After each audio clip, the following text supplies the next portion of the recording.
استاذه دلال لو في ميتنج او حاجه قولي لي، ولا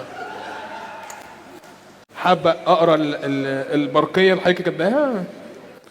حاول. ممكن تشغل حاجه معلش؟ مؤخرا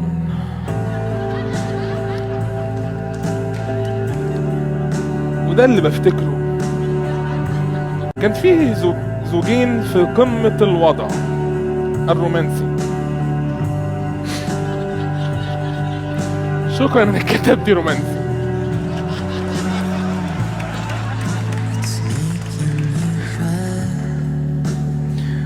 وكانوا بيصوروا. شكرا انك كتبت رومانسي. وجيت اساعدهم واغزلهم واصورهم، اغزلهم الصورة. وفجأة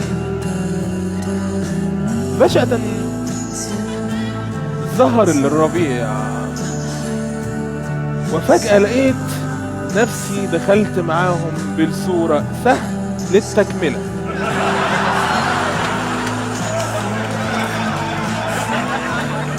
فجأة اتبلت واتصورت، وحتى هذه اللحظة وأنا أتساءل عملوا إيه بالصورة.